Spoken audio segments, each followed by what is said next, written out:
I'm going to show you exactly how I knitted my chicken motif. First of all, I'm casting on 15 stitches. And so I have successfully completed my first turn.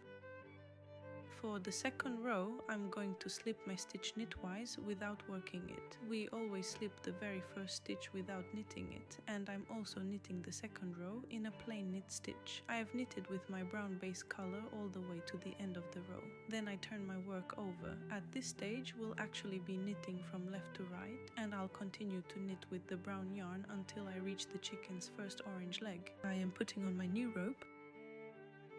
I've just finished knitting my very first orange stitch. Following that, I'm now working with my main background color, and then I'll be knitting the other leg once more. I will continue to work with the brown yarn all the way until the very end of this row. You can actually find this exact pattern on the knitup.nl web. The chicken's legs have already started to form. In the next row, we'll continue our knitting, following our pattern with plain stitches. I carry the yarns from the back like this as I go along. This way, the back side looks much cleaner afterwards.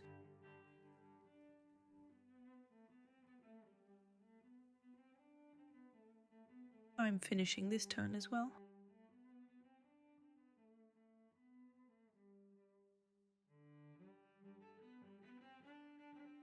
And I continuously advance this motif back and forth, back and forth. Yes, now at this point,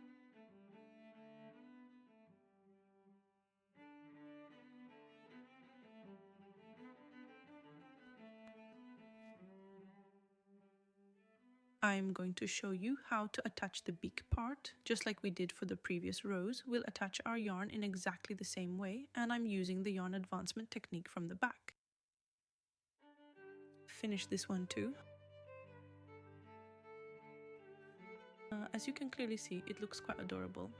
The reverse side of the piece also looks like this. I take all these loose yarn ends, cut them into small pieces, and then carefully tuck them into the stitches using a needle. I usually do this before the knitting project is completely finished. You can certainly do it at the very end if you prefer, but it turns out much neater this way.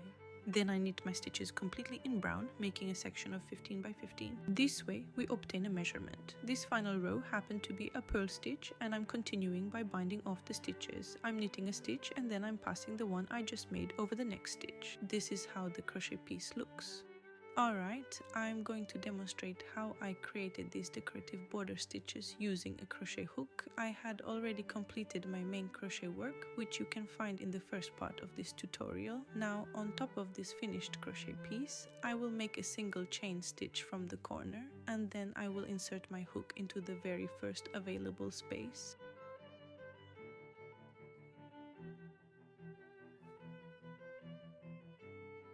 Continue with a single crochet stitch into every single point. I'll be single crocheting all of the edges, but when I reach the corner, I'll make 3 single crochets to properly turn.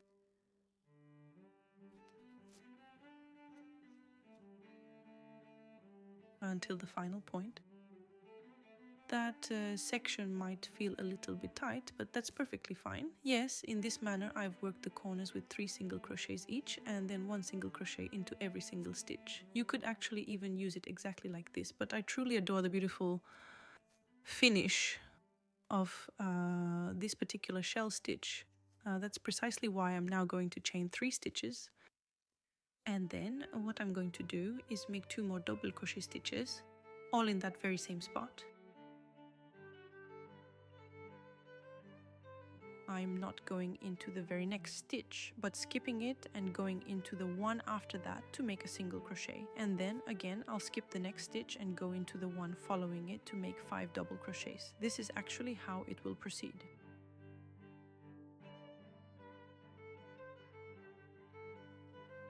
When I arrive at the corner, I create 6 double crochets. This technique ensures that I can achieve a very comfortable and smooth turn. After that, I proceed with 1 single crochet, then 5 double crochets, and in this manner I complete all the remaining rows.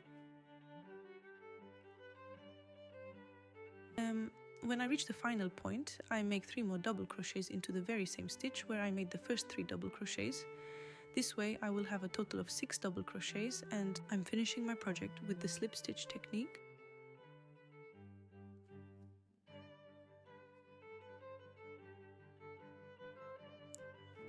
Then I take this rope that's positioned at the back, cut it, carefully thread it through, and then I pull it very tightly to secure it. You can find this chicken pattern on the knitup.nl website. You can also create your very own designs.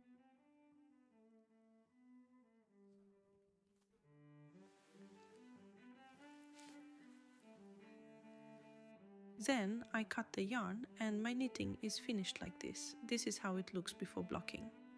You can clearly see how tight and puckered it is. This is its blocked condition. That's why I always recommend blocking your knitted items.